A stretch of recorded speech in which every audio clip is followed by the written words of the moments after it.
इस वीडियो में हम आपको ह्यूमन ब्रेन के बारे में बताने वाले हैं। अगर आप इस पूरे वीडियो को अंत तक देखते हैं तो यकीन मानिएगा ब्रेन से रिलेटेड जितने भी क्वेश्चन एग्जाम में पूछे जाते हैं आपका एक भी नहीं छूटेगा। चलिए स्टार्ट करते हैं। देखिए हमारा जो ब्रेन है वो 3 पार्ट में बटा हुआ है। इसको हम लोग बोलते हैं फोर ब्रेन, जिसको हम लोग हिंदी में अग्र मस्तिष्क बोलते हैं। आगे वाला भाग ये मिड ब्रेन होता है, जिसको हम लोग क्या बोलते हैं, मध्य मस्तिष्क बोलते हैं। और ये हिंड ब्रेन, जिसको हम लोग पश्च मस्तिष्क बोलते हैं। ठीक है, अब फोर ब्रेन जो है आपका 3 पार्ट में बटा हुआ है। एक को हम लोग बोलते हैं सेरिब्रम, एक होता है थैलमस, एक होता है हाइपोथैलमस। उसी प्रकार जो आपका मिड ब्रेन है वो 2 पार्ट में बटा हुआ होता है। एक बोलते हैं हम लोग कार्पोरा, एक को बोलते हैं हम लोग सेरिबल पेंडिकल। ठीक है, और हिंड ब्रेन जो है पश्च मस्तिष्क, ये भी आपके 2 भाग में बटा हुआ है। एक को हम लोग बोलते हैं सेरिबेलम और एक को हम लोग बोलते हैं मेडुला। ठीक है, अब देखिए यहाँ पे सेरिब्रम है और यहाँ पे सेरिबेलम है, दोनों में कंफ्यूज नहीं होना है। चलिए तो आइए स्टार्ट करते हैं। हम लोग सेरिब्रम के बारे में पहले पढ़ते हैं। देखिए सेरिब्रम का क्या काम होता है इसको समझिए। जितना भी चीज आप पढ़ते हैं, याद करते हैं, है ना, ये मेमोराइज करने वाला काम जो होता है वो यही करता है, समझे। हर चीज को याद रखने वाला काम, आपको आपके याददाश्त को बढ़ाने का काम जो है वो यही करता है। ये ब्रेन का सबसे बड़ा भाग होता है। अप्रोक्स 70% जो होता है ना ब्रेन का, अकेले यही कवर करता है। समझ गए सेरेब्रम के बारे में।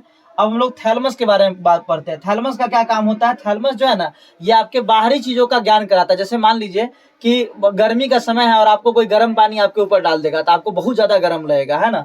तो ये इसका एहसास आपको कौन करवाएगा? थैलमस करवाएगा। आप बैठे हुए मच्छर काट रहा है, आपको लगता है कि मच्छर लग रहा है, काट रहा है, आप हाथ जो है बिना देखे हुए मच्छर को मारने के लिए हाथ चला देते हैं। आपको कौन इन्फॉर्मेशन देता है? थैलमस इन्फॉर्मेशन देता है। ठीक है, तो थैलमस का काम क्या है? आपके बाहरी चीजों का ज्ञान करवाना। क्या करवाना? बाहरी चीजों का ज्ञान करवाना। समझ गए। अब हम लोग बढ़ते हैं हाइपोथैलमस। हाइपोथैलमस का क्या काम होता है समझिए।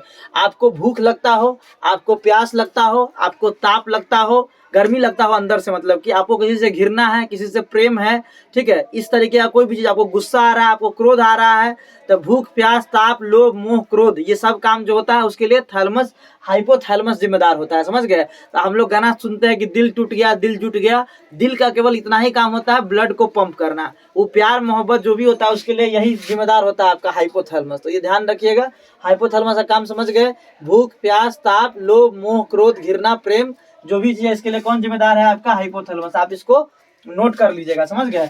बाहरी चीजों का अनुभूति कराने का काम थैलमस, और अंदर से जो चीज भी आपके अंदर होता है उसके लिए आपका हाइपोथैलमस। समझ गए। आगे चलते हैं हम लोग मिड ब्रेन, कार्पोरा और सेरिबल पेंडिकल। अब देखिए कार्पोरा का क्या काम होता है इसको समझिए।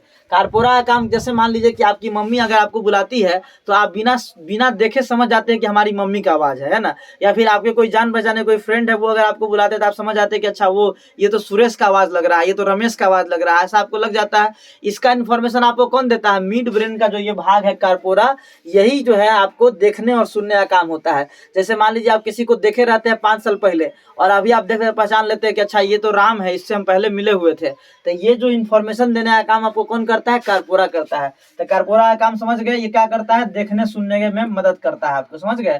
तो इस बात को आपको ध्यान रखना है। सेरिबल पेंडिकल को थोड़ा देर में हम लोग समझते हैं, उससे पहले हम लोग पश्च मस्तिष्क को समझते हैं। पश्च मस्तिष्क में आपका जो है सेरिबेलम है और मेडुला है। समझ गए। तो सेरिबेलम का काम क्या होता है कि जो मसल्स, जो मांसपेशी आपके नियंत्रण में है, जैसे हाथ को ऐसे मोड़ना है तो आप यहाँ पे आके रोक दिए, है ना। आपका मन करेगा ऐसे मोड़ना था, आप ऐसे करके मोड़ दिए, मतलब पैर को आपको ऐसे करना है, ऐसे करना है।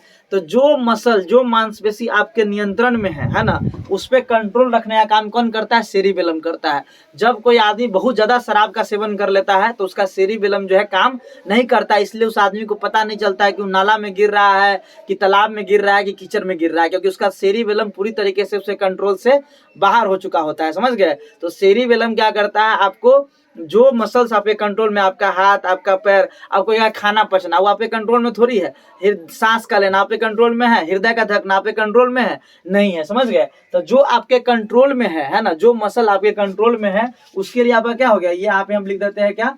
ऐच्छिक मसल। ऐच्छिक मतलब हो गया जो अपने इच्छा अनुसार, है ना।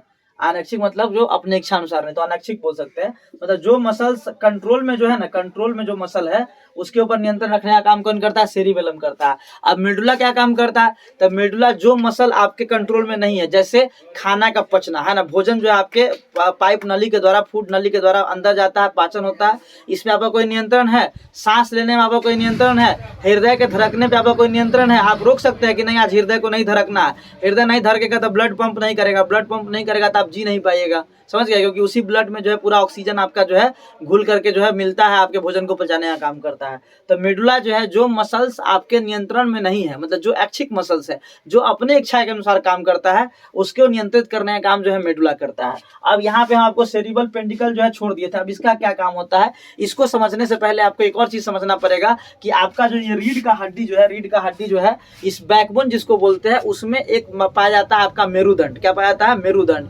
और उस मेरुदंड के अंदर रहता है मेरुरज्जु। क्या रहता है? मेरुरज्जु। तो यह नाम याद रखिएगा, मेरुरज्जु, है ना, मेरुरज्जु। इसको हम लोग इंग्लिश में बोलते हैं स्पाइनल कॉर्ड। क्या नाम बोलते हैं? स्पाइनल कॉर्ड नाम बोलते हैं, ठीक है।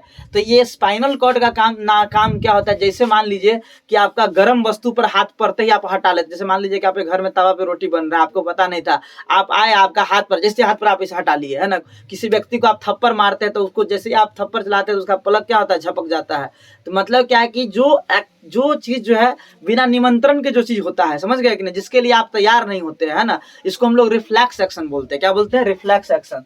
तो ये चीज जो है ना, जो रिफ्लेक्स एक्शन जो होता है, उसके लिए जो इन्फॉर्मेशन आपको देने का काम करता है, वो यही मेरुरज्जु करता है, ये स्पाइनल कॉर्ड करता है। अब आप सोच रहे होंगे कि स्पाइनल कॉर्ड जो होता है सर, वो तो आपका बैकबोन में होता है, तो ये स्पाइनल कॉर्ड जो है आपको इन्फॉर्मेशन कैसे देता है? तो इस स्पाइनल कॉर्ड को ब्रेन से जोड़ने का काम जो करता है, वो यही सेरिबल पेंडिकल करता है, समझ गए। तो इसलिए आपको हम बोले थे कि इसको बाद में पढ़ेंगे। ये सेरिबल पेंडिकल क्या करता है, जो मिड ब्रेन का पार्ट है, इस स्पाइनल कॉर्ड को ब्रेन से जोड़ देता है। और इसलिए आपको कोई व्यक्ति आपको थप्पड़ मारता है तो आपका पलक झपक जाता है, गर्म वस्तु पर आपका हाथ पड़ते ही आप अपने हाथ को हटा लेते हैं। तो ये पूरा ब्रेन हो गया। यहाँ से कोई भी क्वेश्चन आपसे नहीं छूटेगा। आप पूरा वीडियो को 2 बार 3 बार देख लीजिएगा। चैनल को सब्सक्राइब कर दीजिएगा, लाइक करिएगा, कमेंट करिएगा। Thank you.